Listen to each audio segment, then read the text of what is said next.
రావడం లేదు. మేము ప్రభుత్వాన్ని డిమాండ్ చేస్తూ ఉన్నాం. వెంటనే కాలువల ద్వారా నీళ్ళు తీసుకురండి. ఇక్కడ ఎక్కడ కూడా చెరువులలో ఒక చుక్క నీళ్ళు రాలేదు. వెంటనే మా చెరువులు నింపే ప్రయత్నం చేయండి. లక్షలాది క్యూసెక్ల నీళ్లు ప్రతిరోజు సముద్రం పాలవుతున్నాయి. గోదావరి ఉప్పొంగుతుంది, ప్రాణహిత వస్తుంది. మీరు ఎక్కడి నుంచి తెస్తారు?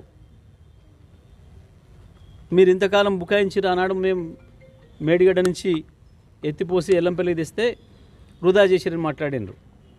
కేసీఆర్ ఈ పాటికే నీళ్ళు ఇచ్చిండు. ఈ పాటికి అన్ని చెరువులు వరదలు వెళ్తున్నాయి, అలుగులు పోస్తున్నాయి అన్నాడు. మరి వాళ్ళ ఒక్క చెరువు కూడా కనీసం కోపులలో నీళ్లు లేవు, బోసిపోయి ఉన్నాయి. వెంటనే ఉత్తమ్ కుమార్ రెడ్డి కావచ్చు, ముఖ్యమంత్రి కావచ్చు, స్పందించాలి. ఎట్టి పరిస్థితుల్లో కూడా సూర్యాపేట జిల్లాకు నీళ్ళను వెంటనే తేవాలని చెప్పి నేను డిమాండ్ చేస్తా ఉన్నాను.